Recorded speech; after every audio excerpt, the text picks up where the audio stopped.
caméra. Hello, Kilo. On te voit très bien. D'accord, ok. Donc, merci à tous. Je pense que l'équipe est un peu plus,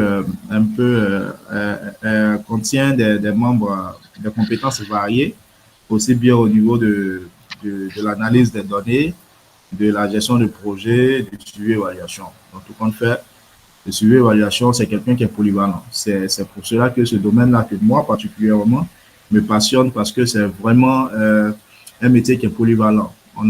C'est-à-dire, lorsque le suivi évaluateur, il est dans un projet qui traite de la nutrition, il aura à tout prix la connaissance dans tout ce qui concerne la nutrition. C'est-à-dire le domaine dans lequel le suivi évaluation travaille, il a forcément cette compétence-là. Donc, c'est vraiment quelqu'un qui est polyvalent et il touche à tout en matière de data analyst, en matière d'analyse des données, excusez, on va rester en français, en matière d'analyse des données, en matière de gestion de projet, c'est quelqu'un qui est vraiment polyvalent. Donc, comme on ne va pas tarder, bien vrai que j'ai appelé cette session une session de partage d'expérience. Mais bon, bien évidemment, nous n'avons pas forcément des personnes qui sont dans le suivi évaluation, qui travaillent dans le suivi évaluation. Donc, je pensais qu'il était important de rappeler quelques notions en matière de qu'on utilise dans le suivi évaluation avant de pouvoir tomber sur sur le volet qui concerne le suivi évaluation dans les projets qui sont financés par la Banque mondiale et les agences du système des Nations Unies.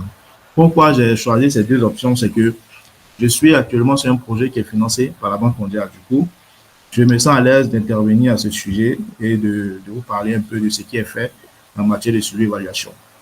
Et par rapport aux agences du système des Nations Unies, travailler avec une des agences du système des Nations Unies en tant que consultant suivi évaluation, notamment le Fonds des Nations Unies pour la population. Donc, à ce niveau aussi, je sais comment ça se passe à l'intérieur même de l'agence et comment aussi le suivi d'évaluation est réalisé pour les ONG, pour les acteurs du gouvernement que l'UNFPA donc, collabore, signe des contrats de partenariat avec eux. Donc, on pourra donc, à la suite de la présentation des contests et autres, on pourra donc tomber sur cette deuxième partie. Donc, si tout le monde est d'accord, on va commencer. Juste des pouces pour qu'on puisse avancer. Merci.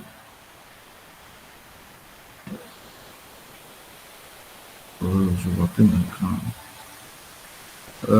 OK.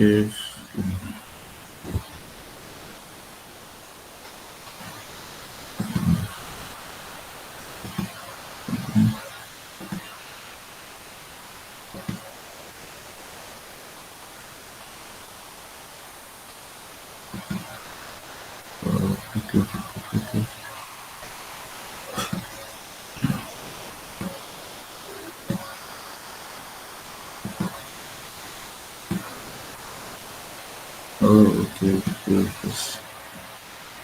Ceci, on fait ça.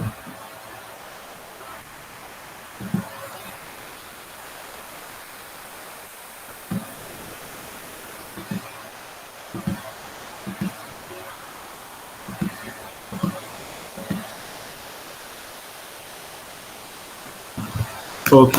Donc, voilà. Donc, merci encore à tout le monde. On va donc commencer cette session. Permettez-moi de désactiver ma caméra. Ça.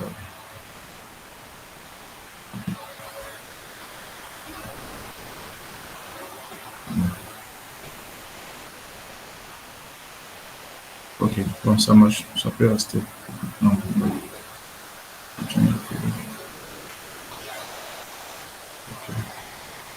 D'accord, donc nous allons commencer. Donc, j'ai prévu que cette présentation, elle ne sera pas longue, je crois qu'une trentaine de minutes. Nous avons tous les 14 à 15 diapos, mais bon, avec la page de garde et les différentes parties, tout y compris. Donc, on va dire 13 diapos qui seront donc défilés assez rapidement. Bien sûr, toutefois, après donc la présentation, on pourra recueillir des questions. On pourra recueillir des questions sur la présentation avant de tomber, à proprement dit, dans les aspects de projets financés par la Banque mondiale, les agences du système des Nations Unies.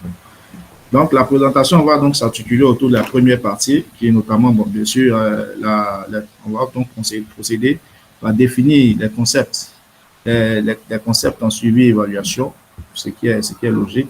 Et juste la deuxième partie va nous orienter donc sur la place, sur la place du suivi et évaluation dans les projets, notamment les projets financés par la Banque mondiale. Et cette deuxième partie ne sera pas vraiment diapo. On va expliquer un peu comment ça se passe dans les projets en général, mais spécifiquement pour ce qui concerne les projets de la Banque mondiale, ça fera l'objet de discussions, l'objet d'échanges, vu qu'il y a certains de nos collaborateurs qui sont également dans les projets qui sont financés donc par la Banque mondiale.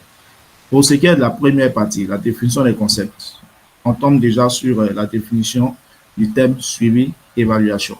C'est-à-dire le suivi et l'évaluation, c'est parfois deux mots qui sont définis séparément, mais la combinaison aussi on peut définir également cette combinaison. Comment est-ce que nous, on comprend ce que c'est que le suivi évaluation? Le suivi évaluation, c'est un instrument qui est géré par les responsables techniques dans les programmes et projets de développement. Chaque responsable technique a besoin de suivi et évaluation dans le processus de sa gestion, dans la gestion donc des tâches, sinon dans la gestion des tâches qui lui sont attribuées. C'est pour cela qu'on définit à ce niveau le suivi et évaluation comme un instrument de gestion à la disposition des responsables des volets techniques dans la conduite et dans l'appréciation du bien fondé des programmes dont ils ont la charge. Donc, vous voyez que en réalité, le suivi-évaluation intéresse, qu'on soit gestionnaire de projet, qu'on soit coordonnateur, tout le monde est intéressé doit s'impliquer, doit utiliser le suivi-évaluation dans la gestion quotidienne de ses tâches. Pourquoi? Parce que le suivi-évaluation, non seulement adresse, comment on appelle ça, la planification stratégique, adresse la collecte d'informations, adresse les évidences qu'on appelle les preuves pour justifier donc l'atteinte de nos résultats, adresse également ce qu'on appelle le reporting, donc le rapportage. Donc, tout agent, que tu sois coordonnateur et autres, tout le monde a besoin d'utiliser le suivi-évaluation dans l'exercice de sa fonction. Encore, excusez, je crois que un petit problème technique. Encore, le suivi-évaluation donc est également un outil qui permet d'identifier, et de mesurer les résultats des projets, programmes ou politiques. J'aurais aimé commencer par faire, c'est-à-dire par une session de gestion de projet avant de tomber sur le suivi-évaluation, mais compte tenu du fait que c'est difficile quand même d'avoir le temps, on est tombé directement sur le suivi-évaluation. Sinon, vous voyez, projet, programme, politique. Projet, programme, politique. En réalité, c'est une succession, en fait. Des politiques ont-ils les programmes et des programmes ont-ils les projets. Des projets ont-ils des objectifs et des objectifs ont-ils des activités. C'est vraiment un arbre descendant. Donc, et le suivi-évaluation, il s'adresse à tous les niveaux, au niveau politique, au niveau programme, au niveau projet. Dans d'autres domaines, ils vont vous parler de portefeuille, de programmes et de projets. C'est-à-dire, dans le portefeuille, on a les programmes, dans les programmes, on a les projets, ainsi de suite. Par contre, d'autres aussi vont parler de plans. Donc, c'est vraiment des thématiques qui sont descendantes au niveau de la gestion des projets.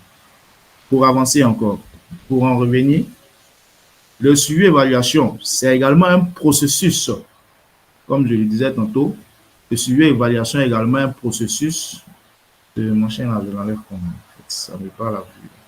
Le suivi-évaluation est également un processus donc, par lequel les données sont collectées et analysées de manière synthétique afin de fournir des informations aux décideurs pour planifier les programmes et gérer les projets. Donc, c'est également donc, un processus donc, de collecte et d'analyse des données, comme je le disais tantôt. Quand on continue à ce niveau, on va maintenant définir ce que c'est que le suivi.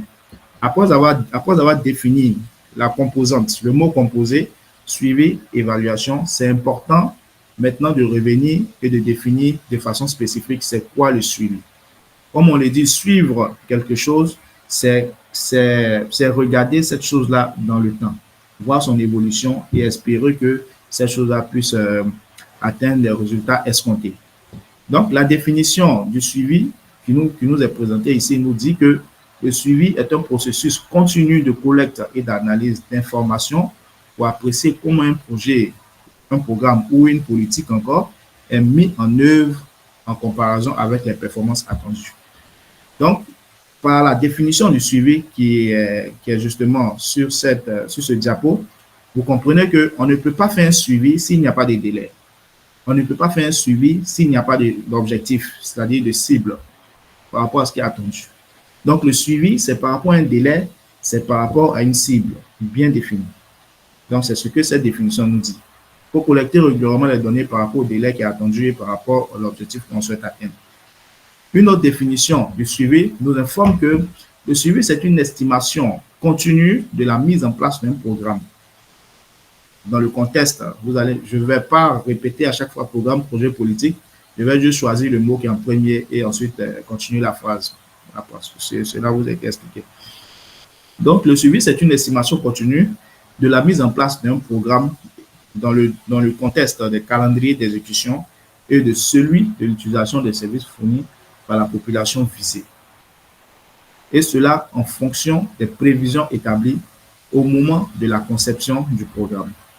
Vous voyez, les définitions qui sont présentées ici, nous, en fait, exigent d'avoir des prérequis en matière de gestion de projet.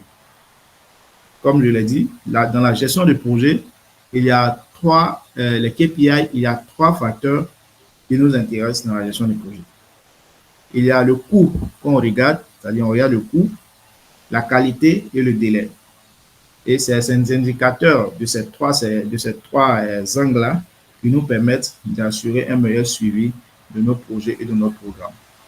Mais bien sûr, comme cette définition nous le dit, il faut l'adapter en fonction du contexte et des calendriers d'exécution et celui donc de l'utilisation des services qui sont fournis par la population. L'autre définition du suivi nous informe que c'est une observation critique et systématique des réalisations d'un projet. Et cette observation donc, et le suivi se base sur les critères définis lors de la phase de planification. Voilà, donc c'est vraiment au niveau de la gestion du projet, quand on parle depuis la planification, la conception, le suivi, tout ça, c'est vraiment les étapes donc, de la gestion du projet. On continue toujours. Le suivi est également un processus continu de collecte systématique et de traitement des données sur le niveau d'exécution. Ici, on attaque le niveau d'exécution et les progrès réalisés dans la mise en œuvre d'un projet. Et donc, il permet de comparer les objectifs et les résultats de prévision. Donc, ici, on s'attaque au niveau d'exécution. Hein. Comme je l'ai dit, en matière de suivi, ce qui intéresse, on fait ce qu'on appelle le suivi physique et ce qu'on appelle le suivi financier. Dans d'autres cas, dans d'autres organisations, vous allez entendre le suivi programmatique. Donc, c'est soit le suivi physique, soit le suivi programmatique. Le suivi programmatique, en réalité, se base sur le taux d'exécution des activités du plan de travail du PTBA qu'on appelle le plan de travail budgétisé annuel ou du plan de travail annuel tout court, le PTA pour certaines structures. Donc, c'est sur la base de l'exécution des activités, je dis bien pour certaines organisations, quand on sort le taux d'exécution physique ou programmatique et le taux d'exécution financier, c'est par rapport donc au niveau des décaissements, au niveau c'est-à-dire du montant qui a été effectivement décaissé par rapport au montant qui était prévu, montant qui était donc au montant initial. Par rapport au suivi physique, il y a d'autres institutions où on ne calcule pas pour ressortir le taux d'exécution physique, on ne se base pas forcément sur les activités qui sont basées dans le plan de travail annuel. Et c'est généralement le cas pour les agences du système des Nations Unies où on se base sur les indicateurs, l'atteinte des indicateurs pour ressortir le taux d'exécution physique. Je ne vais pas trop tirer là-dessus, sinon ça sera donc avancé sur ce qui était prévu. Le suivi permet donc un contrôle, c'est-à-dire pilotage attentif vers un objectif. S'il vous plaît, si vous avez des questions, vous pouvez les noter ou les préoccupations. À la fin de la présentation, on pourra donc en discuter pour aller un peu rapidement. Donc, le suivi va permettre de contrôler. Ça veut dire d'avoir un pilotage très attentif. Quelqu'un essaie de se connecter. D'avoir un pilotage. Ok, ça va pour sortir. D'avoir un pilotage. Donc, d'avoir un pilotage attentif vers un objectif. D'avoir une gestion va permettre une gestion avertie, donc c'est-à-dire une analyse continue et participative et des actions correctrices. Également, permettra donc une veille permanente et évolutive. Et la veille, c'est vraiment au niveau de l'analyse des données et de la performance. Le suivi permet également une préparation de l'évaluation. Quelles sont donc les activités qui sont essentielles? Quelles sont donc les activités du suivi qui sont essentielles? Parmi ces activités, on peut citer donc que le suivi va nous, on peut citer comme une des stratégies l'identification avec les parties prenantes des besoins en information qui permet donc la mesure de l'atteinte de résultats. Les indicateurs, les protocoles d'analyse et la périodicité. Deuxième activité, il faut également implanter le système de collecte et d'analyse de l'information qui correspond à notre plan de suivi, c'est-à-dire prévoir une période de rodage et une période de test, etc. Troisième, il faut impliquer formellement ou informellement les parties prenantes dans la réflexion et la discussion critique sur les informations recueillies. Donc, c'est-à-dire le suivi, pour que le suivi évaluation soit robuste, le système de suivi soit robuste, il faut, pour que le suivi soit robuste, il faut avoir une planification participative. Donc, le suivi se fait en relation, en lien avec les parties prenantes, à travers les discussions pour la finalisation, pour le recadrage même des cibles, des indicateurs. Il faut impliquer les parties prenantes à tout bord des champs. Le suivi aussi, c'est de communiquer en temps opportun les résultats du système de suivi. On en vient maintenant à l'évaluation. C'est quoi l'évaluation? Contrairement au suivi, qui est un processus qui est continu, qui se fait dans le temps, l'évaluation, c'est une activité qui est ponctuelle. On n'évalue pas de façon continue. L'évaluation, c'est ponctuel et avec un objectif bien précis qui est de mesurer de façon objective les résultats observés au niveau du projet. Et ces résultats-là sont attribuables aux interventions du projet en vue de prendre des décisions. Donc, c'est un processus systématique qui détermine si une intervention a atteint son objectif et dans quelle mesure les changements observés lui sont imputables. L'évaluation est une estimation périodique du bien fondé des résultats, de l'efficacité et éventuellement de la contribution du programme dans le contexte de ses objectifs et de l'évolution économique du pays. L'évaluation mesure, on dit bien, l'évaluation mesure l'atteinte de l'objectif d'un projet ou de ses diverses composantes. Elle comporte une analyse sur les écarts. J'aime bien appuyer sur les mots qui sont vraiment qui sont à retenir. Elle comporte une analyse sur les écarts entre les réalisations et les prévisions, sur l'efficacité des moyens mis en œuvre et sur les effets du projet. L'évaluation est également la comparaison entre l'effet réel du projet et le plan stratégique sur lequel vous vous êtes mis d'accord. Voilà. Donc ici, voilà, ici pour dire simple, ici on parle de plan stratégique. Pourquoi ici on parle de plan stratégique? C'est parce que les programmes et projets que nous mettons en œuvre, on les appelle programmes de développement parce que l'objectif final de la mise en œuvre de ces projets-là, c'est la réduction de la pauvreté. Quel que soit l'angle sur lequel, quel que soit le domaine sur lequel on intervient, c'est la réduction de la pauvreté. Et c'est pour cet objectif ultime que toutes les organisations financent des projets en Côte d'Ivoire. Mais les projets qui sont financés ne sont pas ne sont pas, enfin, du ressort, c'est-à-dire ne sont pas, euh, enfin, ne sont pas de l'initiative, ne sont pas de l'initiative des organisations qui financent. Mais c'est d'un commun accord avec le gouvernement. C'est pour cela que tout projet qui est mis en œuvre doit être en lien avec ce qu'on appelle le plan national de développement. Et aujourd'hui, je crois que la majorité des pays, sinon tous les pays, ont leur plan national de développement. Pour descendre au plus bas, le plan national, ça couvre tout le pays, c'est un plan gouvernemental. Mais chaque ministère aujourd'hui, à partir du plan national, a ce qu'on appelle son plan stratégique. Chaque ministère a son plan stratégique. Quand tu prends le ministère de la Santé, excusez, en Côte d'Ivoire, par exemple, on a le PNDS, donc le plan national de développement sanitaire. Quand tu prends le ministère de l'Éducation nationale, on a le PSE, donc le plan sectoriel de l'éducation-formation. Quand tu vas prendre le ministère de l'Agriculture, tu vas voir aussi le plan qui est axé aussi sur l'agriculture. Donc, les projets qui sont mis en œuvre doivent être en lien non seulement avec le PND, mais également être axés sur le plan sectoriel. C'est pour cela que la définition de l'évaluation, quelqu'un essaie de, je ne sais pas, je suis obligé.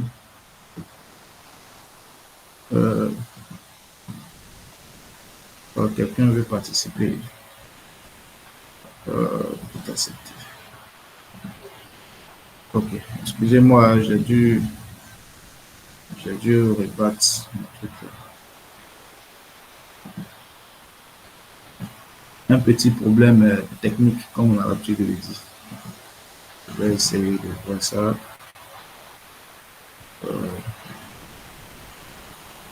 Parce que je fais comment j'arrête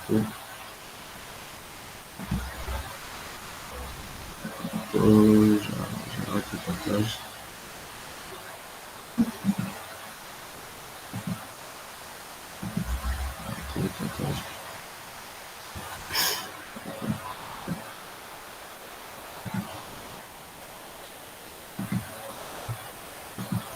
Si je partage tout mon écran, je peux que tout le monde pourra voir. Hein. C'est une fatigue en faisant quelque chose en fait.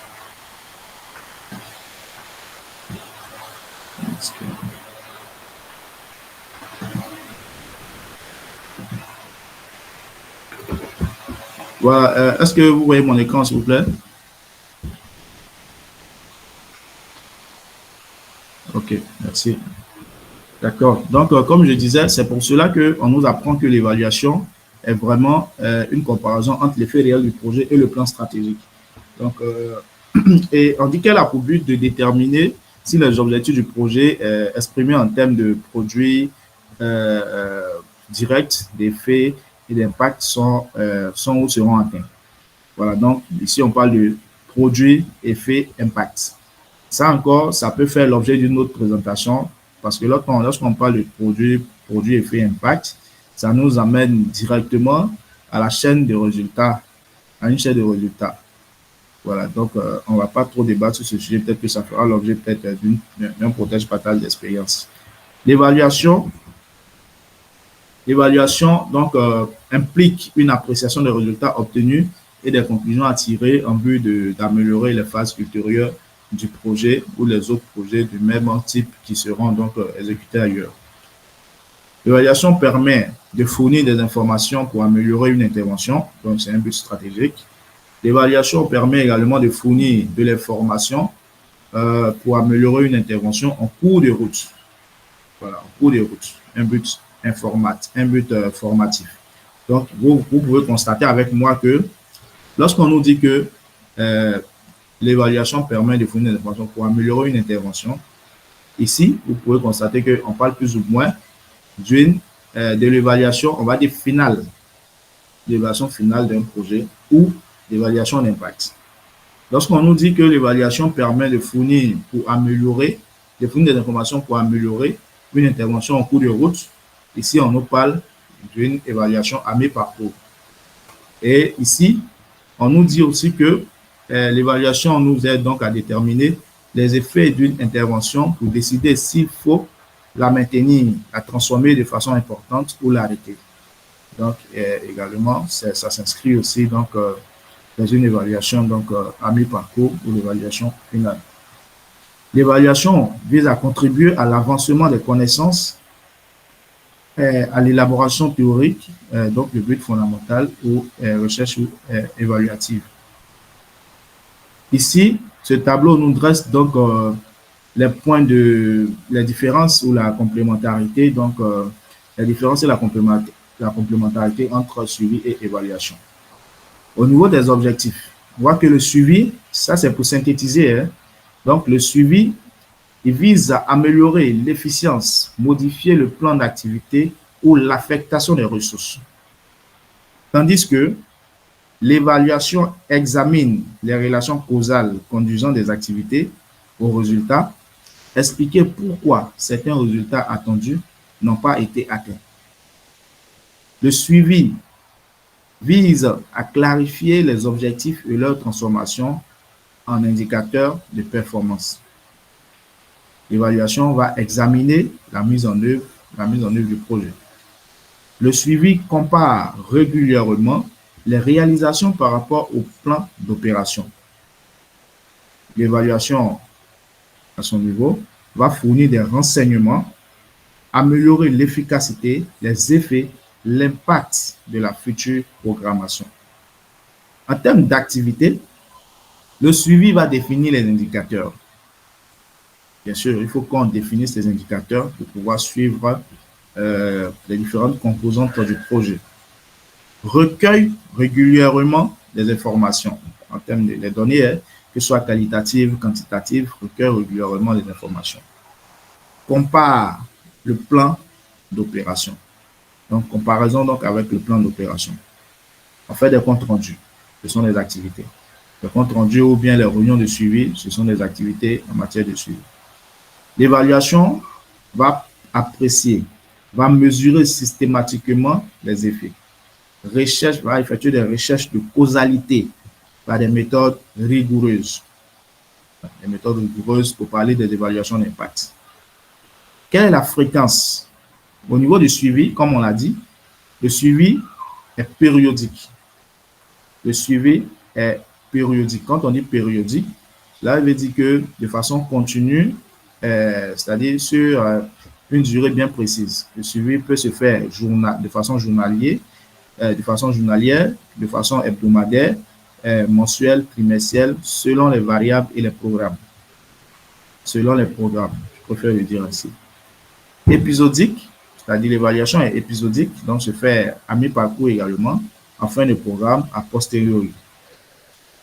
Donc, je pense que nous avons défini ce que c'est que le suivi et évaluation, les différents concepts en matière de suivi et évaluation. Nous revenons à la place du suivi et évaluation dans un projet.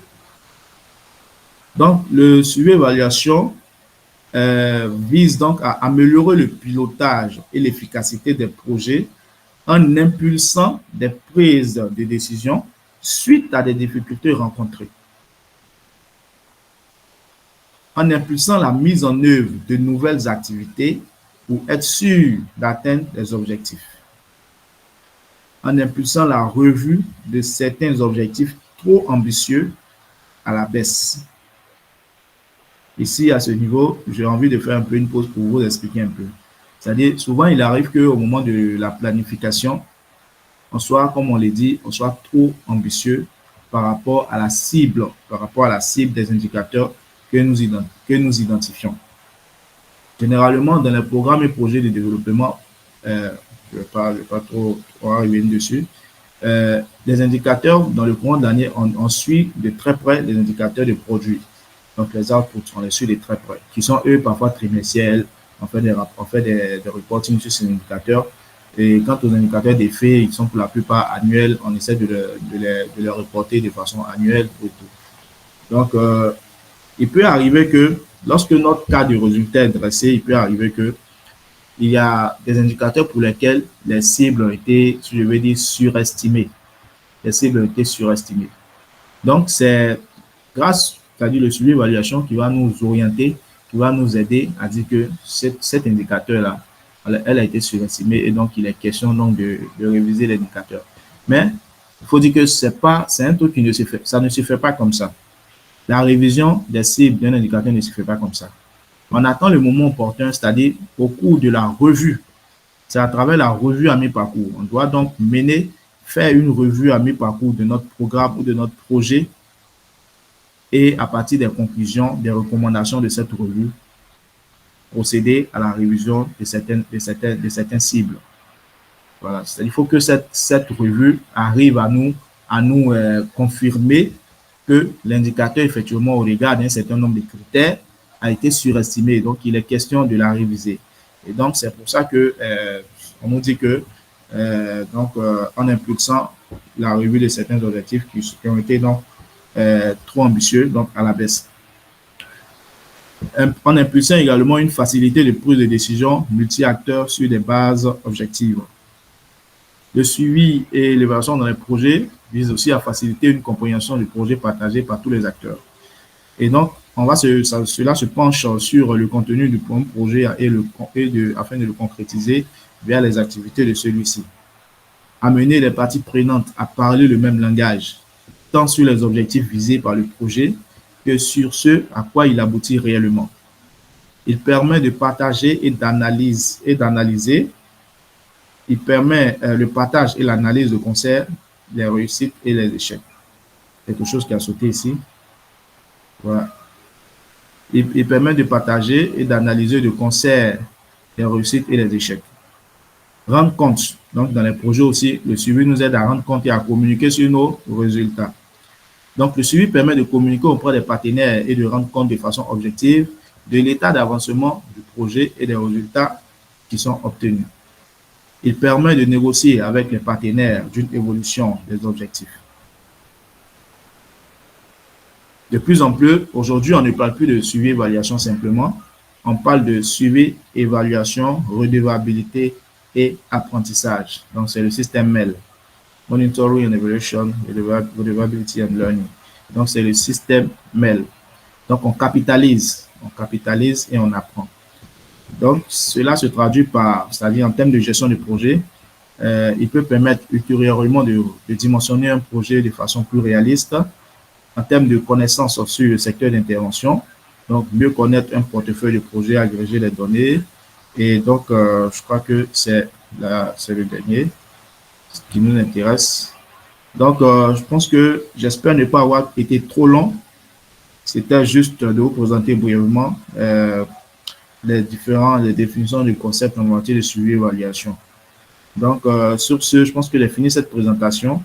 Maintenant, on va recueillir les questions, peut-être 5 questions, et ensuite rentrer dans le vif du sujet qui est comment est-ce que le suivi évaluation est mis en œuvre dans un projet qui est financé par la Banque mondiale ou la BAD et dans un projet qui est financé par une agence des Nations Unies.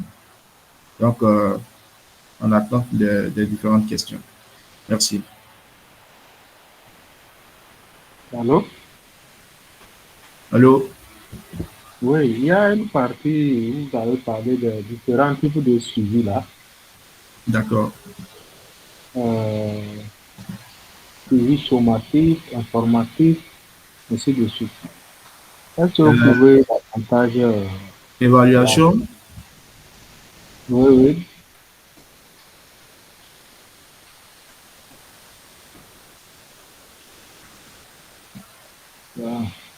Oui, c'est là. OK. C'était dans l'évaluation. Et puis, dans le tableau de récap là, D'accord. vous avez parlé de définition des indicateurs, mais dans la suite d'un développement, vous avez parlé de révision. Est-ce que le terme révision n'est pas plus approprié que définition dans le tableau? Je nous posais la question parce que les indicateurs sont définis au départ, mais on peut les réviser. D'accord. S'il vous plaît, quand vous prenez la parole, vous dites votre nom parce que là, je ne sais pas qui est intervenu. Oui, c'est Kilo Lidao depuis le Togo à Lomé.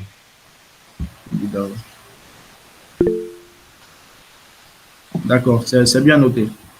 Donc, vous avez, ok. Oui, juste, vous avez la parole. Merci beaucoup. Bonjour Étienne, bonsoir Étienne, bonsoir à tous les collègues. Je suis monsieur Justin Berger. J'interviens depuis Kinshasa en RDC. Je suis consultant affilié vers la pour un projet de la Banque mondiale qui intervient dans la lutte anti-terrorisme.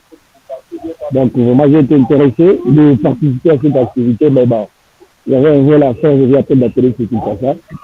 Et heureusement, je suis connecté quand même et je raconte la séance.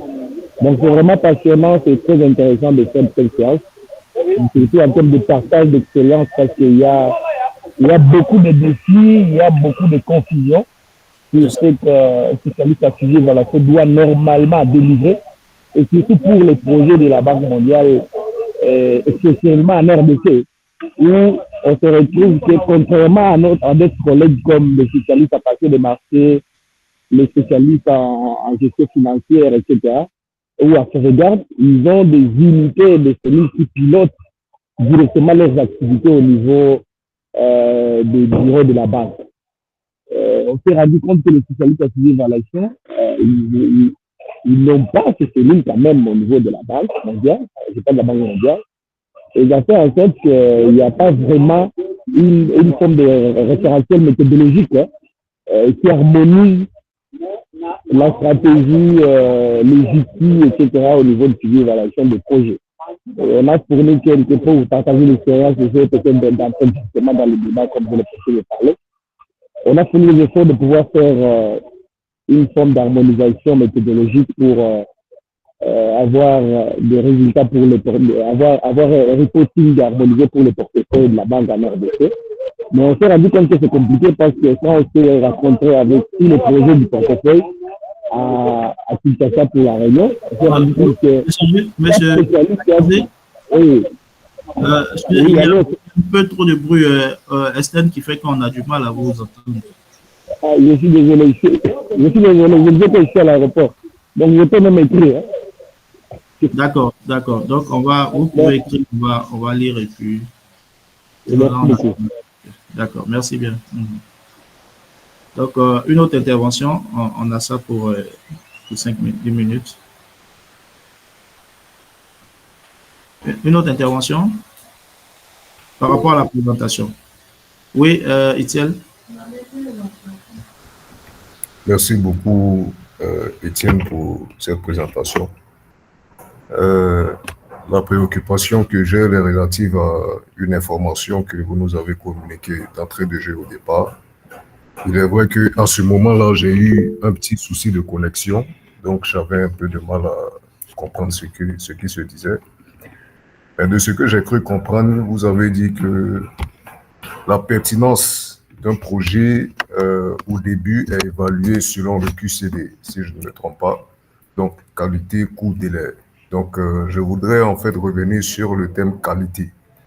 Donc, avant la mise en œuvre d'un projet, comment est-ce que la qualité d'un projet est évaluée? Merci.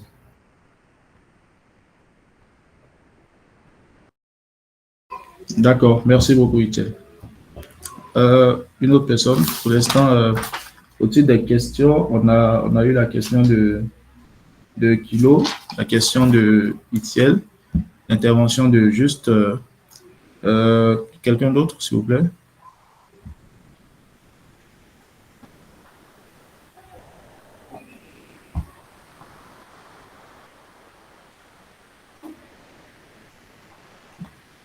Il n'y a plus de questions, on peut avancer. Je pense qu'on peut répondre déjà aux questions qui ont été posées. Peut-être que ça pourra susciter d'autres éléments de complément ou de compréhension qui peuvent être. D'accord.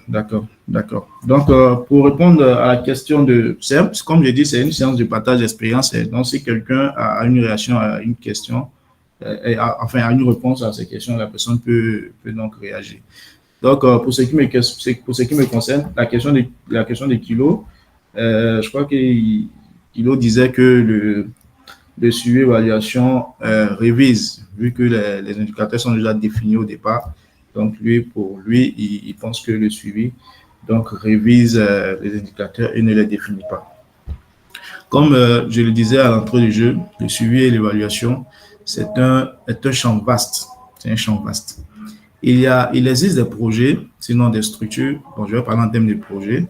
Il existe des projets où les indicateurs, c'est-à-dire le plan on appelle le document de projet est déjà élaboré avec la théorie des changements, le cas des résultats, tous les indicateurs sont définis, tout et tout.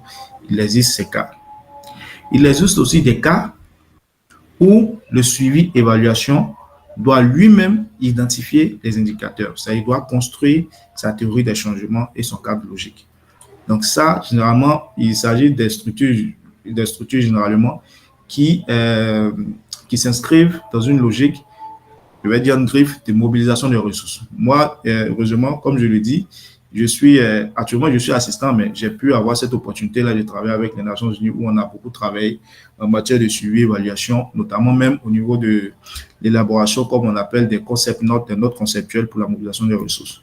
Et quand ce moment-là arrive, nous identifions, nous animons même le cadre de résultat, on construit le cadre logique, on construit la théorie des changements, le plan de travail, on définit des indicateurs par rapport aux produits, des indicateurs d'effet et même au niveau plus encore élevé des indicateurs d'impact qui ne sont pas renseignés bien sûr par notre projet, mais qui est la combinaison d'un certain nombre de programmes et de projets conformément donc au plan stratégique et au plan national de développement.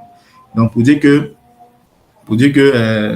les suivis évaluation aussi définis, mais également révise. La révision, c'est pas une tâche qui doit être qui est obligatoire pour le suivi évaluation, mais c'est une tâche qui intervient. En fait, la révision intervient lorsqu'on constate que comme on l'a dit dans la présentation, les cibles, nous avons été trop ambitieux lors de l'identification donc de la cible. Donc c'est juste pour cette petite pour cet éclaircissement-là. J'espère avoir été précis à ce sujet.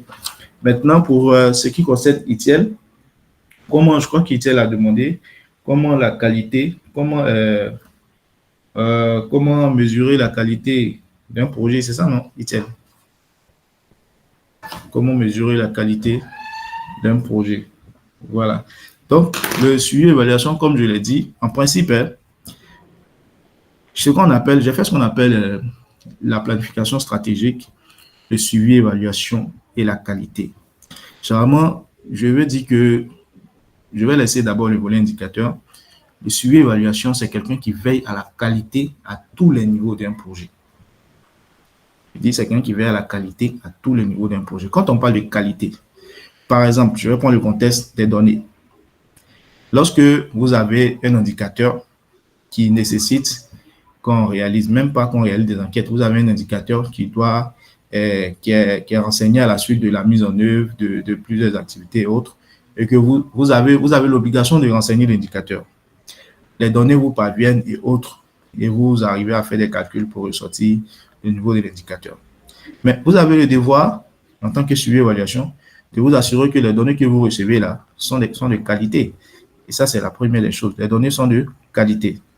Et quand on parle de qualité, généralement, lorsque le document de projet, même il est validé avec le bailleur, vous savez qu'on a le document de projet, on peut avoir le plan quinquennal de réalisation de l'activité, mais chaque année, on fait des plans de travail annuels. On définit de nouvelles activités, mais on doit veiller à ce que ces activités qu'on définit là sont en lien avec les priorités stratégiques de ce plan de travail quinquennal. D'où il faut veiller à ce que la qualité déjà dans l'identification des activités soit de mise. Vous voyez un peu. Donc, si on peut identifier des activités qui n'ont rien à voir avec les orientations stratégiques du plan quinquennal.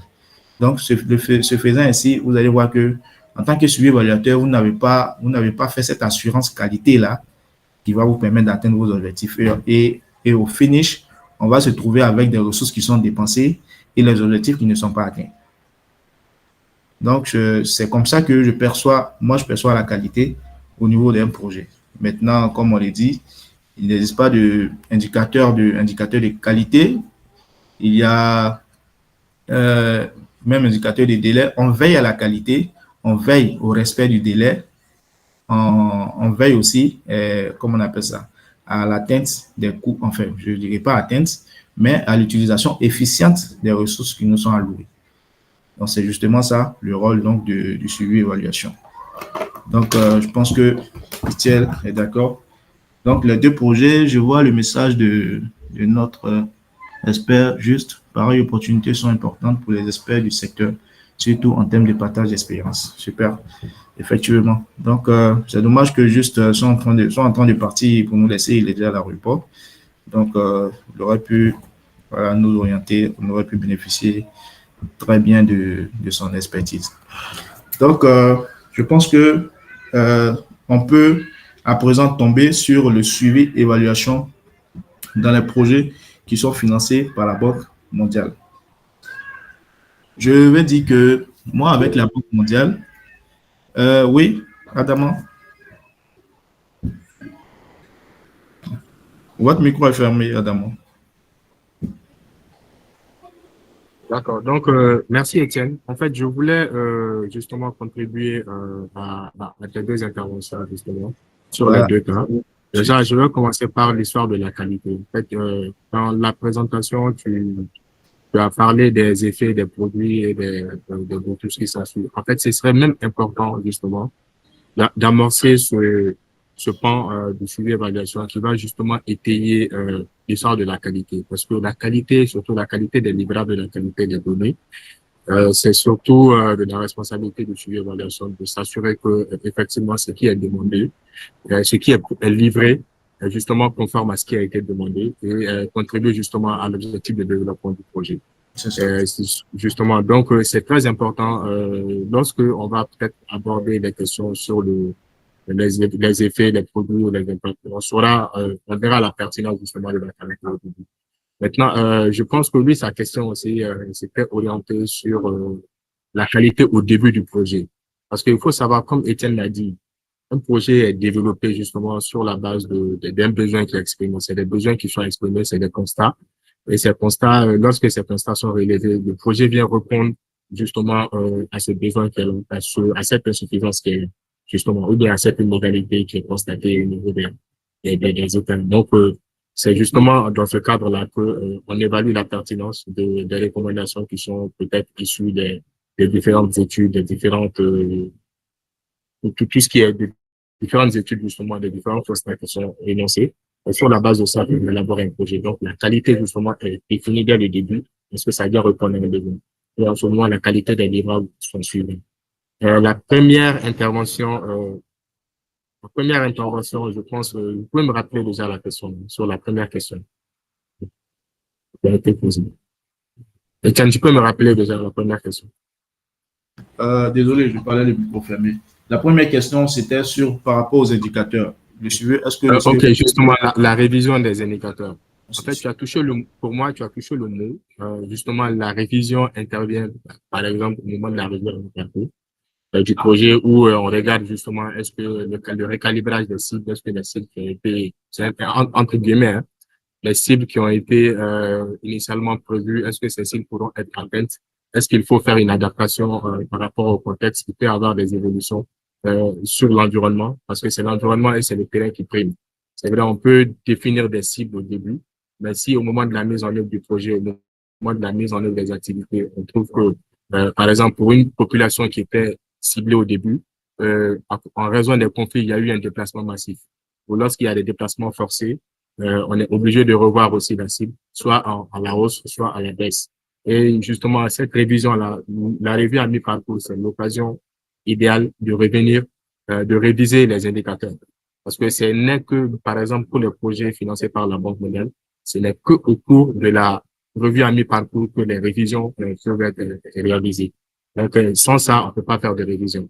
C'est pourquoi il est très important pour le suivi évaluateur de s'assurer que les cibles qui sont justement déterminées au début puissent être bien analysées, les données soient de qualité pour qu'on puisse avoir une analyse très, très bonne au moment de la revue à mi-parcours qui va justement orienter s'il faut faire des révisions à l'arrêt à mi-parcours, aussi, il faut continuer dans ce sens. C'est pourquoi les évaluations au niveau de la banque, on estime toujours, on regarde toujours les indicateurs, est-ce qu'ils sont pertinents sur la, est-ce qu'ils vont vers des objectifs du projet et ainsi de suite. Donc, c'est des éléments qui sont très importants. Je pense que point par point, on peut peut-être approfondir les échanges là-dessus parce que j'ai vu notre ami juste de la RDC qui disait qu'il y a beaucoup de conflits, il y a beaucoup d'incompréhension au niveau des résultats, au niveau de l'activité sur l'évaluation avec les SPM, avec les SGF et ainsi de suite. Pour moi, c'est des éléments où, dès lors que les secteurs d'intervention sont bien calibrés, sont bien définis dès le début, ça permet d'éviter les différents conflits d'intérêts à ce niveau-là. Donc, c'est très important qu'on puisse, point par point, identifier là où on peut y avoir il y a des incompréhensions. Comme ça, on échange là-dessus, mais chacun a une idée et puis savoir. C'était un peu une contribution que je voulais faire par rapport à tout ce que tu as dit. Merci. D'accord, d'accord. Merci beaucoup, Adam. Je pense que ces contributions sont très, très, très, très importantes. Et moi, j'ai noté ces différences, cette contribution. Je pense que c'est vraiment une complémentarité à ce que j'ai dit. Et donc, merci beaucoup, Adam. Donc, pour continuer maintenant, au regard de tout ce qui a été défini, on sait maintenant ce que c'est que le suivi, on sait maintenant ce que c'est que l'évaluation, on connaît les nuances entre les deux. Donc, au regard de tous ces points, comment est-ce que le suivi et l'évaluation est réalisé, sinon est implémenté dans les projets financés donc par la Banque mondiale? Moi, particulièrement, je pense que ça s'adresse à tout le monde, à ceux qui sont sur le projet Banque mondiale. Je voudrais même que quelqu'un donc prenne la parole en première position. Moi particulièrement, ça fait 1 an, quelques mois que je suis sur le projet qui est financé par la Banque mondiale. Et nous, le suivi et l'évaluation au niveau des projets qui sont financés par la Banque mondiale. Vous savez que la Banque mondiale, généralement, à mon niveau, parce qu'il y a quelques mécanismes de financement au niveau des projets qui sont financés par la Banque mondiale, il y a donc financement, enfin, les projets qui sont basés sur la performance, donc les programmes basés sur la performance. À mon niveau, le suivi-évaluation. Donc, le suivi-évaluation, le système de suivi-évaluation, donc le cas de résultat est donc élaboré par la Banque mondiale. Et nous, on ne fait que suivre les indicateurs de ce cas de résultat. Ce qui est fait, c'est que pour le cas spécifique qui s'adresse à notre organisation, c'est que nous sommes en mode financement axé sur les résultats. Donc, il y a non seulement les indicateurs du cas de résultat qu'il faut suivre, mais il y a également les indicateurs qui sont liés au décaissement qu'il faut également suivre. Donc, ces indicateurs liés au décaissement ne sont pas les indicateurs ce sont pas les indicateurs, ce sont pas les indicateurs tels que nous les entendons en fait. Voilà, donc, ce sont des résultats, que la banque a identifiés et pour lesquels elle décaisse un certain nombre de fonds lorsque ces résultats-là sont atteints, lorsque ces résultats sont réalisés. Et dans son mécanisme de suivi-évaluation, la banque utilise ce qu'on appelle les agents vérificateurs, les AVI, les agents vérificateurs, donc la vérification indépendante. Eux, ils sont liés, c'est eux qui ont le lead, sinon c'est eux qui contrôlent, qui assurent l'atteinte effective de ce qu'on appelle les indicateurs liés au décaissement, sinon les résultats liés au décaissement. Donc, il faut dire que les indicateurs liés au décaissement sont sur toute la durée du projet, mais à l'intérieur de chaque indicateur lié au décaissement, il y a ce qu'on appelle les résultats qui sont liés au décaissement, qui sont, eux, majoritairement programmés, c'est-à-dire annuellement, on peut avoir un RLD qui doit être réalisé cette année et dont la vérification doit être faite cette année. Donc, ce qui est fait, ce que le suivi-évaluation, sinon la cellule suivi-évaluation fait, lorsque, pour s'assurer que ces indicateurs, ces ILD sont atteints, On élabore le plan de travail annuel. On essaie, on regarde, c'est-à-dire les différentes activités qui contribuent à l'atteinte de ces indicateurs qui sont liés au décaissement.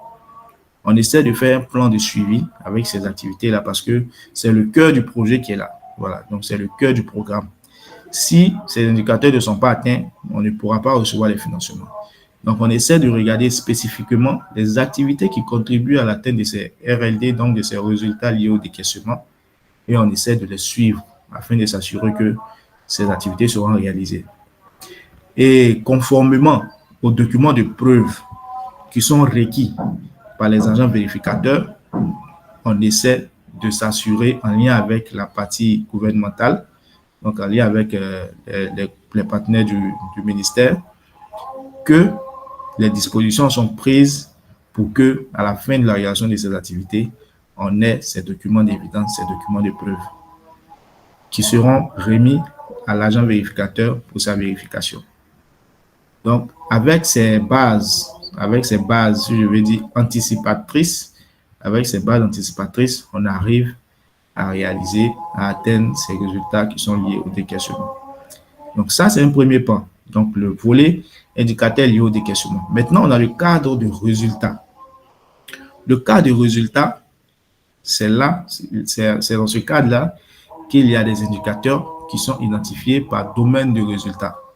Nous avons déjà les indicateurs qui sont liés aux objectifs de développement du programme. Ça veut dire que l'objectif de développement du programme, c'est l'objectif global qui intègre 3 sous-domaines de résultats. Donc, on a d'abord les indicateurs, mais c'est vraiment un mélange. À l'intérieur de ces indicateurs, on peut retrouver des indicateurs de produits, des indicateurs d'effet, des indicateurs d'impact. Tout est mis dans ces indicateurs-là. Mais pour chaque sous-domaine de résultat, on a également des indicateurs qui sont identifiés. À notre niveau, la majorité des indicateurs sont fournis par la tutelle, donc par le ministère, donc qui est en charge de l'éducation. Donc, c'est le ministère en charge de l'éducation qui nous aide à renseigner, à alimenter nos indicateurs. Donc, mais quelle est l'importance, quelle est la contribution du projet? La contribution du projet, c'est que le projet, comme on l'a dit, c'est le plus grand projet du ministère. Donc, le projet aide à la qualité donc, de l'éducation, à l'accessibilité. Donc, du coup, à travers des constructions, à travers des formations de grande échelle, tout et tout. Donc, on contribue substantiellement à l'atteinte des indicateurs du ministère. Voilà pourquoi nos indicateurs sont fournis par la tutelle. Ce qui est fait. À notre niveau, chaque année, on élabore ce qu'on appelle le plan de travail annuel. On élabore ce qu'on appelle le plan de travail annuel. Donc, c'est dans ce plan-là que sont inscrits toutes nos activités à réaliser sur l'année. Dans ce plan, il y a vraiment le montant, le coût de chaque activité et tout et tout. Un autre élément de suivi, on suit, donc pour le suivi de l'exécution du projet sur les projets Banque mondiale est fait sur les activités. Comme je l'ai dit, d'autres projets, ça peut être sur le cas, sur les indicateurs. Le suivi est fait sur les activités. Quelle est la proportion d'activités qui a été exécutée? Donc, ce suivi est fait de façon continue. De façon continue, chaque mois, il faut veiller à partir donc à partir des activités qui sont réalisées, et il faut faire le suivi auprès des parties prenantes du ministère pour que les TDR soient soumis, soient validés, tout et tout, pour que les activités soient réalisées. Donc, c'est ce suivi-là qui est fait avec ces partenaires. Le suivi financier, vous savez que c'est un projet gouvernemental. Ici, il y a le ministère des Finances, il y a la primature qui intervient. Donc, on suit également ce qu'on appelle le suivi des décaissements. Le suivi des décaissements. À partir, on essaie de renseigner au fur et à mesure les montants qui sont décaissés, tout et tout, et d'alimenter la matrice des décaissements qui a produit aussi qui a diffusé auprès de la Banque mondiale. Donc, et en plus de ça, il y a le reporting, donc le rapportage qu'il faut faire régulièrement. Chaque mois, faire des fiches mensuelles, chaque trimestre, partager le rapport trimestriel. Ça aussi, ce sont les tâches de suivi et évaluation. Et ça, c'est de façon, quand je parle de suivi et évaluation sur projet Banque mondiale, ce sont des actions qui sont, si je veux dire, ce sont des actions courantes. Ce sont des actions obligatoires. Quand je dis courantes ou obligatoires, je ne sais pas si c'est le bon terme, mais ce sont des actions courantes que le spécialiste suivi et évaluation doit faire au niveau projet Banque mondiale. Mais à côté de ça, dans un programme, il peut y avoir un sous-projet. J'ai dit un sous-projet, c'est-à-dire un projet, une activité qui nécessite, enfin, une grande activité qui nécessite plusieurs sous-activités. Donc, pour ce genre de projet, pour ce genre de grande activité, on essaie de mettre en place un système de suivi et évaluation particulier pour pouvoir documenter la mise en œuvre de cette intervention-là. Par exemple, nous avons également eu un projet d'alphabétisation en santé et nutrition dans CIDRENA, donc Direction régionale d'éducation nationale. Il a fallu élaborer un plan de suivi et évaluation spécifique, un cadre de résultats, définir des indicateurs, tout et tout, spécifique pour ce projet-là. Et ça permet, après, comme on l'a dit, le suivi et l'évaluation, ce sont des processus de capitalisation et tout et tout. Et il s'en est dit que ce projet-là devait passer à échelle. C'est-à-dire, au départ, on avait CIDRENA, on devait passer à échelle à travers du sud du JTNA. Donc, ce sont des moyens, à travers tout ce qui est mis en place en matière de suivi et évaluation, les plans de suivi, tableau de bord interactifs, voilà, la définition des indicateurs, l'utilisation des logiciels, tout et tout. Ce sont des actions à la fin qui vont nous permettre de capitaliser, sinon déjà de documenter, d'apprendre de ce qu'on a fait et de les capitaliser lors de la phase pilote. Donc, pour dire qu'à côté de ce qui est conventionnel, à côté de ce qui est courant avec le bailleur, il y a que le suivi et l'évaluation doit lui-même être proactif sur certains aspects. Pourquoi? Parce que tout ceci, à la fin, a pour objectif d'être documenté, donc le reporting. Et c'est ça l'objectif de cette proactivité. Donc, je vais laisser les autres, Adama et ceux qui sont sur le projet Banque mondiale, d'appuyer un peu mon intervention sur le projet Banque mondiale. Et aussi, en attendant aussi les différentes questions qui vont orienter, qui vont donner encore plus de substance à cette explication des projets Banque mondiale. Merci. À vous.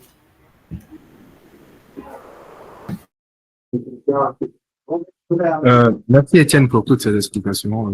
Vous me permettez, je peux prendre la parole? Oui, vas-y, Adam. Donc, merci. Déjà, je vais devoir vous quitter dans 2 ou 3 minutes. L'avion est déjà là, donc oh là là. Non, mais c'est pas grave. De toute façon, comme c'est déjà, je pense que déjà, il faut se partager les LinkedIn déjà, pour pas dans le réseau. Ça permettra déjà de rester en contact. D'accord. Donc, tout ce que tu as dit, je peux le résumer à ma manière.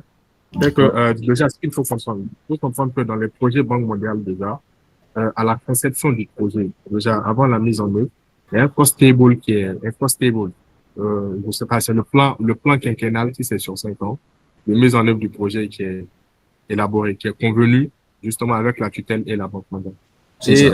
En général, les projets de la Banque mondiale sont subdivisés en composantes. C'est-à-dire qu'il y a des composantes qui sont spécifiques, qui contribuent justement, déjà, comment c'est formulé au niveau de la Banque mondiale.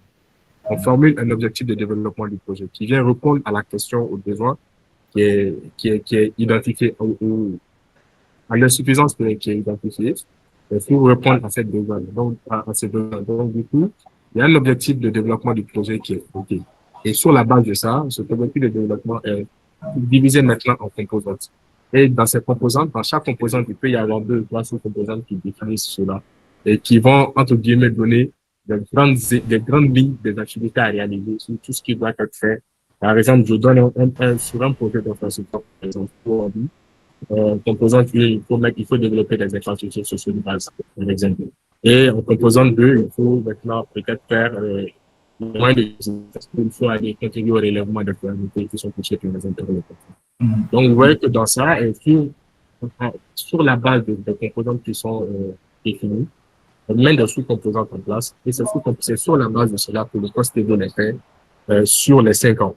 Et les 5 ans, déjà, on identifie les activités prioritaires, justement, sur la base de, s'il y a un ministère de tutelle qui est là, par exemple, pour le ministère de l'Éducation, il va, normalement, dans son plan quinquennal de développement, à identifier les activités prioritaires qui doivent être financées dans le cadre de projet pour développer tout ce qui s'ensuit. Donc, c'est sur la base de ça que c'est fait et c'est quantifié. Et en général, les ministères de tutelle ont déjà des budgets, une budgétisation qui est faite sur la base de cela. Donc, les projets viennent contribuer justement à répondre à ça. Donc, c'est tout un travail de planification justement qui est mis en place pour pouvoir contribuer à cela. Donc, moi, je comprends que tout le gros travail en termes de suivi évaluation se manifeste au niveau de la planification surtout. Dans la mise en œuvre, on a déjà parlé de ça, il a beaucoup contribué, il a beaucoup expliqué comment ça se fait. Ce suivi pour faire. Maintenant, moi, en ce qui concerne le suivi sur les décaissements, en termes de suivi évaluation, parce que le décaissement, il y a plusieurs intervenants qui sont dans les histoires de décaissement, notamment les SGF et les histoires de passation des marchés, parce que la Banque mondiale a un processus de passation des marchés qui est très complexe. Donc, il peut aussi impacter sur les décaissements. Donc, à ce niveau-là, le suivi évaluation, moi, ce que je conseillerais, c'est peut-être d'avoir un regard, mais de ne pas trop s'impliquer dans les questions fiduciaires. Parce que les questions fiduciaires sont tellement sensibles et peuvent impacter sur la réalisation des activités physiques. Donc, surtout au niveau des délais de réalisation de ces deux vraiment fiduciaires sur lesquels le suivi évaluation se base pour faire cette programmation en termes d'activité physique. Donc, ce regard-là, justement, sur les délais, ça compte beaucoup au niveau c'est là où le suivi évaluation intervient surtout pour pouvoir cadrer tout ce qui se fait dans le cadre des activités qui se font annuellement et sur le annuellement. Donc, en gros, il y a tellement d'éléments sur lesquels on peut se baser. Donc, je pense qu'il faut qu'on fasse un plan réel, le réseau qui vient de se mettre en place. On peut déjà réfléchir, et Étienne peut proposer un plan de thèmes sur lesquels on va, comme c'est le début, sur lesquels on peut débattre, chacun va venir avec son contribution, son expérience, et puis on pourra les partager. Ça peut nous permettre aussi de mettre une réflexion et puis avancer de cela. Donc, c'était un peu ma contribution. Je vais devoir proposer. Donc, on se dit très bientôt. J'espère que le call est enregistré. Hein. S'il n'est pas, je pense qu'il faut penser à l'enregistrer. Et puis, ça pourra servir aux autres aussi pour avoir. Donc, merci à tous et j'ai été très heureux d'être parmi vous et de faire la connaissance de chacun de vous. Donc, on se dit à très bientôt. Merci à tous. D'accord. Merci beaucoup, Adama. Donc, à bientôt. Merci aussi. Merci infiniment.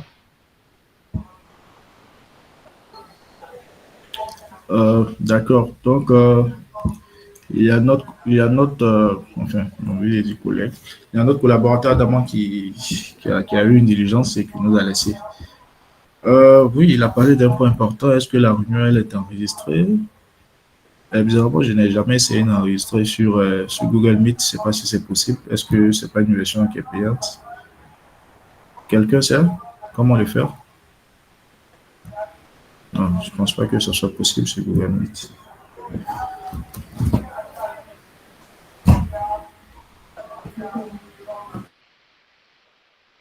Voilà, donc en long et en large, Adama a donc contribué à donc appuyer sur les projets Banque mondiale. Donc il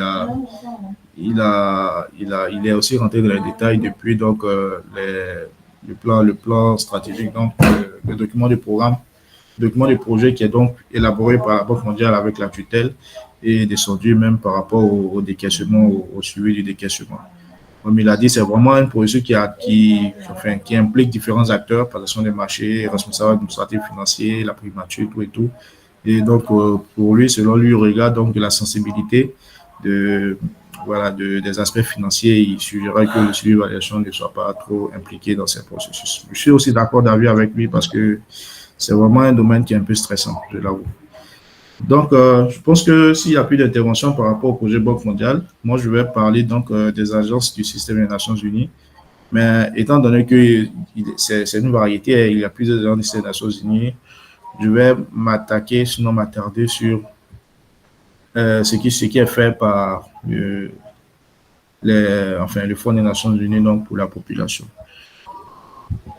Ce qui est fait, c'est que au niveau du Fonds des Nations Unies pour la population, comme on l'a dit, le plan, le document de programme, ce qu'on appelle le CPD, est élaboré chaque 5 ans. Sinon, est mis en œuvre chaque 5 ans. Il est élaboré pour 5 ans. Donc, ce qu'on appelle donc je disais qu'au niveau de l'UNFPA, le plan d'action est élaboré pour 5 ans et il est mis en œuvre sur 5 ans. Et quand ce plan-là il est élaboré avec tout, hein, la théorie des changements, le cas de résultats, les orientations stratégiques, les objectifs de financement, parce qu'après, c'est des mobilisations, hein, on mobilise les ressources, donc les objectifs de financement sur la durée, sur la période et tout et tout. Donc, une fois que c'est élaboré, maintenant, chaque année, on produit les plans de travail annuels pour la mise en œuvre des activités. Et quand ces plans sont donc élaborés de concert avec les acteurs du gouvernement et les acteurs donc de la société civile, pour parler des ONG et autres. Pour dire que c'est l'UNFPA est dans une perspective d'exécution nationale, veut que toutes ces activités soient exécutées par la partie nationale. Donc, une grosse part du financement est déversée à la partie nationale pour l'exécution des activités. Donc, chaque année, on élabore les plans de travail d'un commun de concert avec les acteurs du gouvernement au cours d'un atelier. Et à l'intérieur de chaque plan de travail, on identifie des indicateurs qui sont des indicateurs de performance. Mais généralement, les indicateurs qu'on identifie nous aident à renseigner nos indicateurs de produits sur tout le long de l'année, sur tout le long du programme. Mais ces indicateurs évoluent au fur et à mesure parce que c'est sur des objectifs quinquennales. Nous avons des indicateurs dans le document de projet, donc dans le CPD, qu'on souhaite atteindre d'ici 5 ans, d'ici la durée du projet. Donc, une fois que l'un de ces indicateurs est atteint avant les 5 ans, on essaie de faire on appelle ça, comment je peux appeler, une réallocation donc des ressources. Donc, ça veut dire que un indicateur peut être supprimé au fur et à mesure de l'exécution des activités parce qu'il est déjà atteint au profit d'un indicateur qui est encore en difficulté d'atteinte pour augmenter le nombre de ces activités ou encore pour rehausser donc ce suivi-là. Donc, à l'intérieur de chaque plan de travail, que ce soit avec le gouvernement ou les organisations, les ONG, est mis des indicateurs de performance. Et ces indicateurs-là sont suivis trimestriellement. Les indicateurs de performance sont suivis trimestriellement. Donc, ça veut dire que chaque mois, que ce soit le partenaire du gouvernement, que ce soit le partenaire de la société civile, ils sont régis par un droit de redevabilité. Pas un droit, mais ils doivent rendre compte de leur réalisation, aussi bien programmatique. Kilo, ton micro, il est activé, s'il te plaît. Ils doivent rendre compte de leur réalisation programmatique et financière. De leur réalisation programmatique et financière. Donc, pour cela, il y a un canevas qui leur est transmis, un canevas de rapportage qui renseigne au fur et à mesure par rapport à l'exécution et à l'atteinte de leurs indicateurs. Donc, qu'est-ce que fait l'UNFPA par rapport à ces indicateurs? D'abord, l'UNFPA élabore, sinon a un document dans ce système intégré de suivi et évaluation, identifie un certain nombre d'indicateurs, sinon de sous-indicateurs qu'on appelle des jalons, en anglais des milestones, identifie ces milestones par rapport à ces indicateurs de produits qui sont contenus dans son cadre.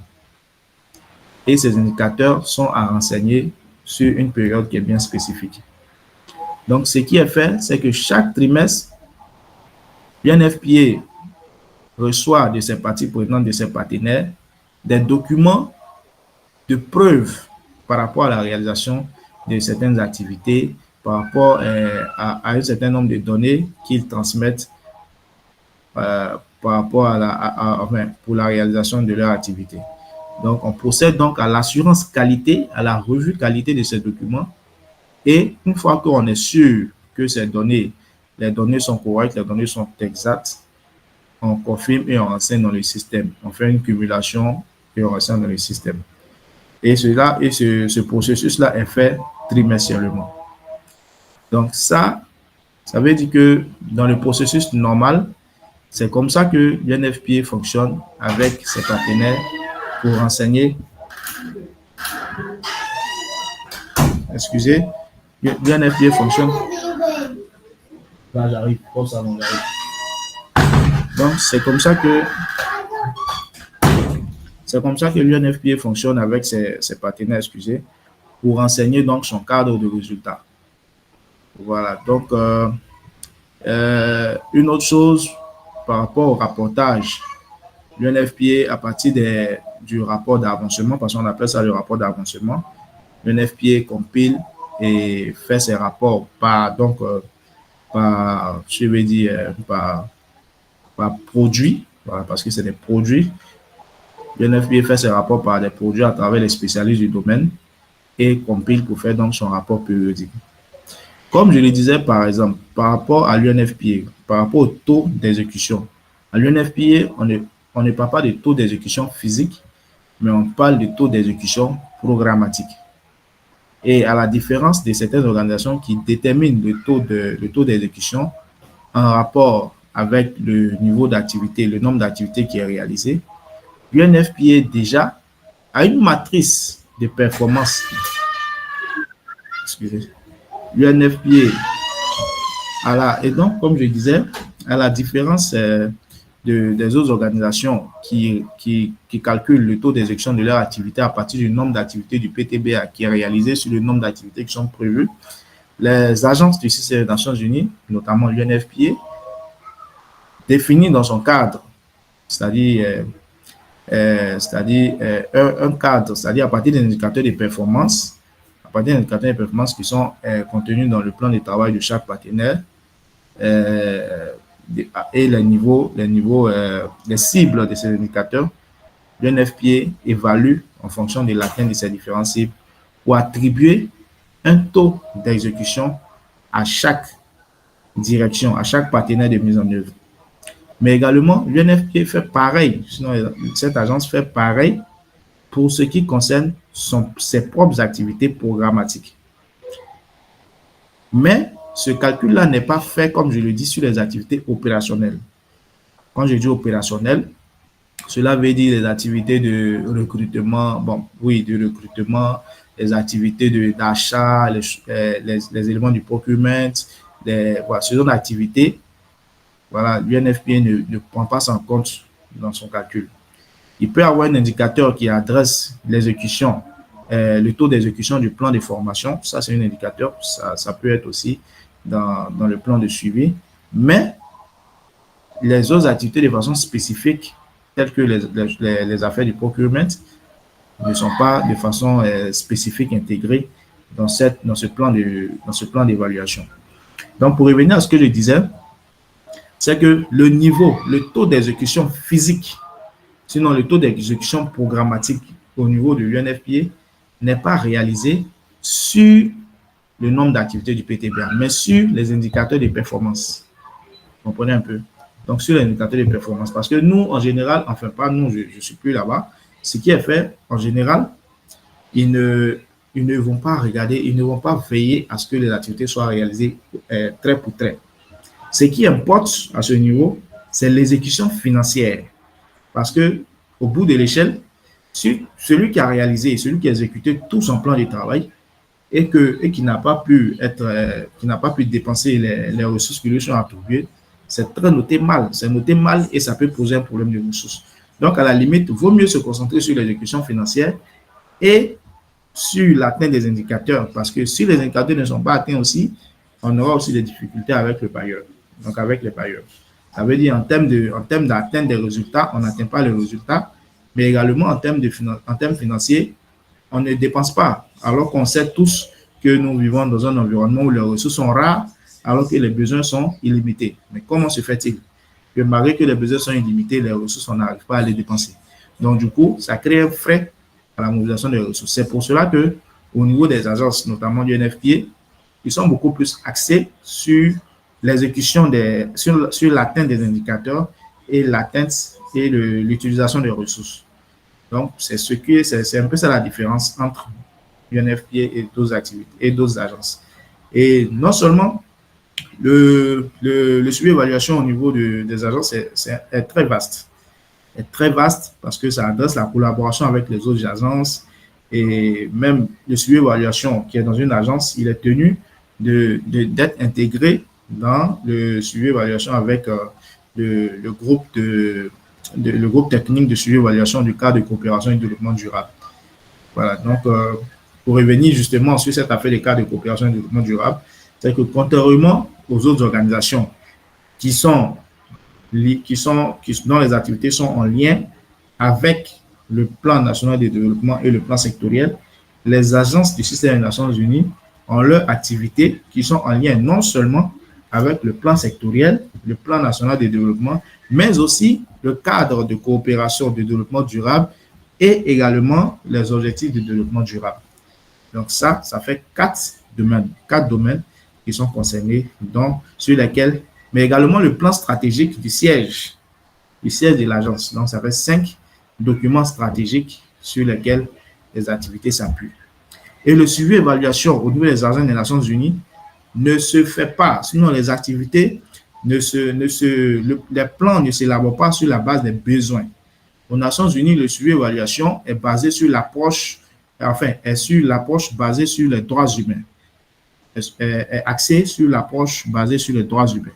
Donc, on élabore le programme pas parce que on doit faire ceci, pas parce que à Ferké ou bien dans le nord ou bien dans le sud, les populations ont besoin de ceci, les populations ont besoin de cela. Mais on élabore le programme parce que c'est un droit nécessaire pour l'humain, parce que le droit à l'éducation, parce que l'homme a droit à l'éducation, l'homme a droit à la santé, l'homme a droit à tous ces aspects-là, à l'eau, tout, à l'école, à l'éducation, tout. Donc, c'est sur cette base que sont élaborés les programmes dans le système des Nations Unies. Il faut dire que le suivi et le rapportage, c'est à peu près pareil, mais une concentration au niveau du système des Nations Unies, ce sont les indicateurs, les jalons et le délai. Le reporting aussi, pour lequel les partenaires appuient considérablement. Pour ce qui est de l'UNICEF, tant soit peu, j'ai eu à collaborer avec eux. Pour ce qui est de l'UNICEF, ils font des contractualisations et j'aime beaucoup l'approche de l'UNICEF. L'UNICEF fait des contractualisations avec un certain nombre de partenaires gouvernementaux comme la société civile. Mais eux, l'UNICEF a tendance à attribuer un nom à leur masse d'activité. C'est-à-dire, ils appellent ça une masse d'activité parce que ce n'est pas un projet en tant que tel. Vous voyez, c'est un projet dénommé projet Radio Amis des enfants, mais le fait d'attribuer un nom à une activité, à une masse d'activité, ça suscite beaucoup d'intérêt pour les parties prenantes. Et ça, quand ils font le document de projet pour ces différents partenaires-là, ils intègrent des indicateurs de performance pour ces partenaires-là. Et ça suit un processus. Donc, les agences des Nations Unies ont à peu près le même fonctionnement. C'est vrai avec quelques spécificités, mais ils arrivent à se concerter à travers le groupe thématique suivi évaluation pour la contribution de chaque agence des Nations Unies au cadre de coopération et de développement durable.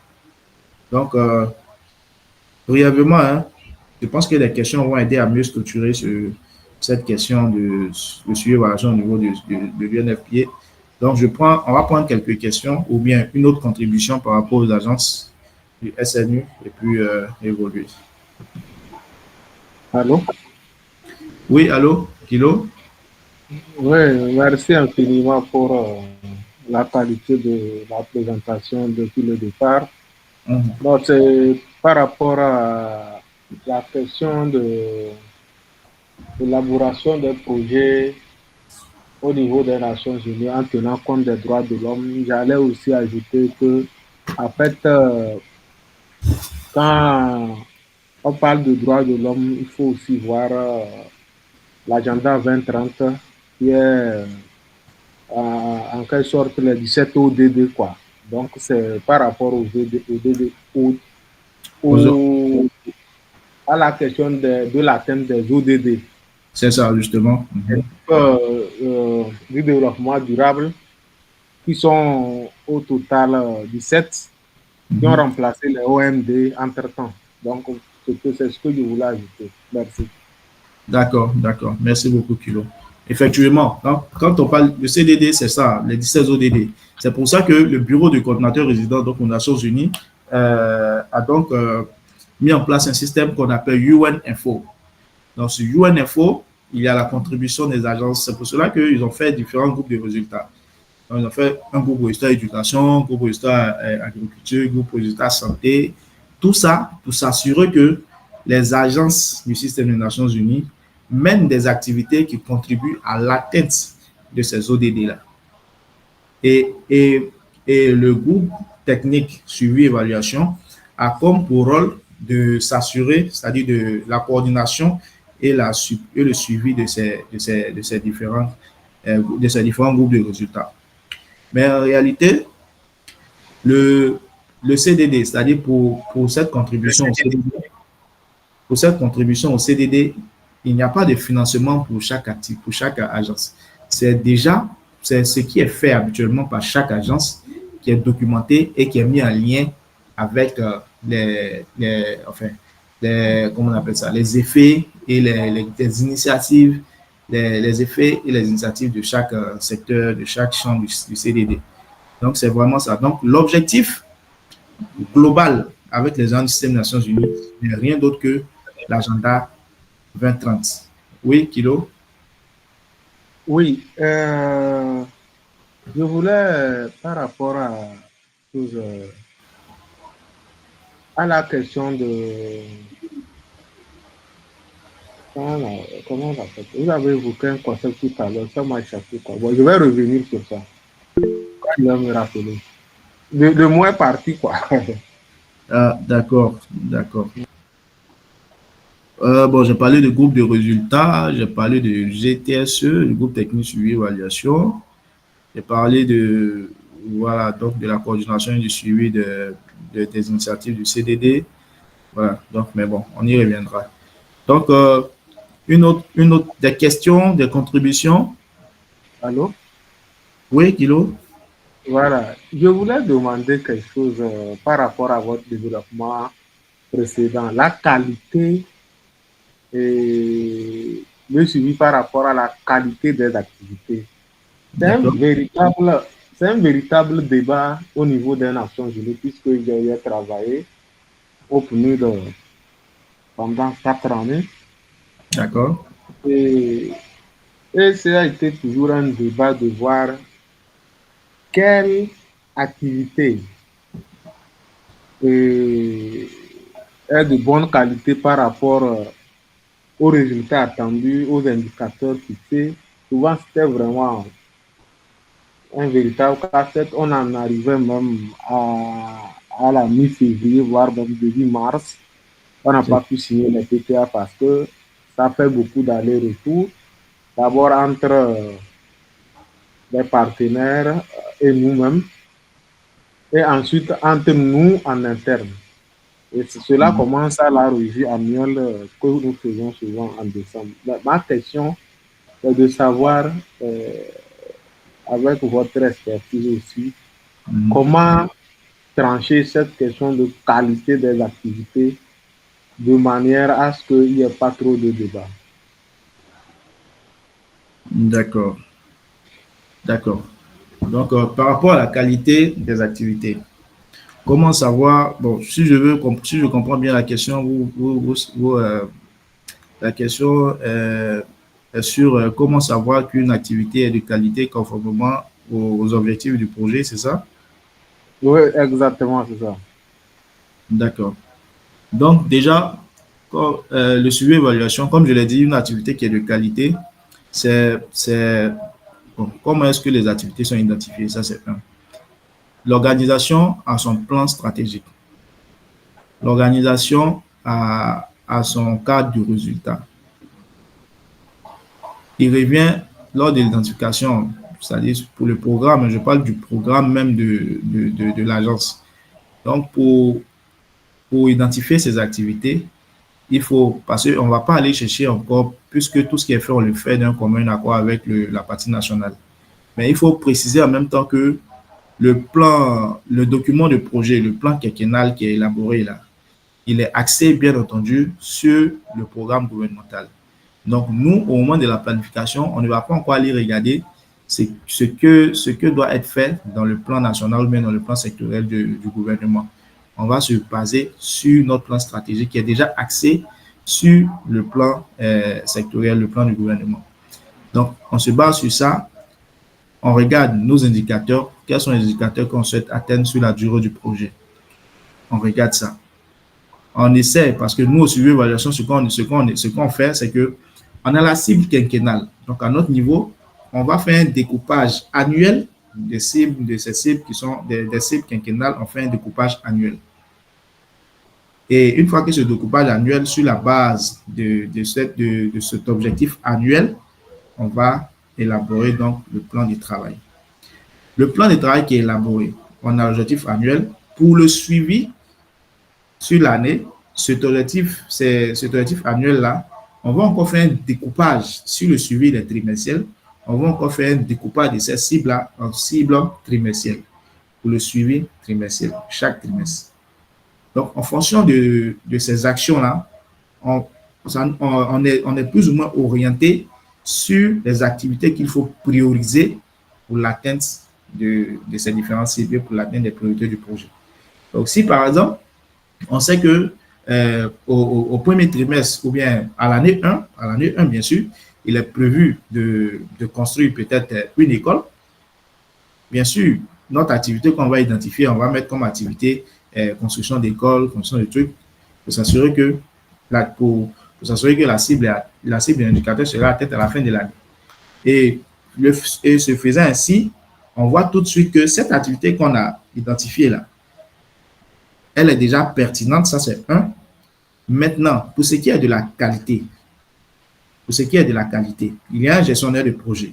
À ce niveau-là, pour la qualité, enfin de façon programmatique, ce n'est pas le suivi évaluation qui va mesurer que la construction du puits est de qualité ou pas.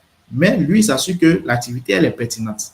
Maintenant, pour ce qui est du suivi, il y a d'autres qui appellent ça le suivi opérationnel. Donc, pour les activités de construction, par exemple, il y a des structures non seulement qui prennent un cabinet d'expertise pour ce suivi opérationnel-là, parce que là, c'est de mesurer, c'est d'évaluer la qualité des différents intrants. Les différents intrants pour voir si l'école qui est construite répond aux normes. Mais nous, à notre niveau, en tant que suivi évaluation, nous, on s'assure que l'activité qui est identifiée là nous permet, à la fin de l'année, d'atteindre notre objectif. Donc, on s'est dit que l'activité est de qualité puisqu'elle répond aux critères, elle répond aux attentes annuelles. Donc, c'est comme ça que je perçois la qualité. La qualité, c'est que l'activité qui est identifiée permet de répondre à l'objectif. Donc, si l'objectif à la fin de l'année, c'est d'évaluer, c'est de construire un puits, il faut bien entendu, dans notre plan de travail, avoir une activité qui est de construire un puits. Vous voyez? Et ainsi, on est d'accord. Mais imaginons tant soit peu qu'on a comme pour activité, on a comme pour objectif annuel de construire une école et qu'à la limite, on n'a aucune activité de notre plan de travail, ou bien même, pas qu'on n'a aucune activité, on a identifié des activités, mais qui ne répondent même pas à notre objectif annuel. À la fin de l'année, on arrive à la fin de l'année et puis, bon, zéro objectif atteint, alors qu'on a dépensé des ressources. Donc, les activités qu'on aurait identifiées pour nous ne seront pas de qualité, ne seront pas pertinentes. Donc, Kilo, je ne sais pas si j'ai bien répondu à ta question, mais c'est sur ce temps que je réfléchis.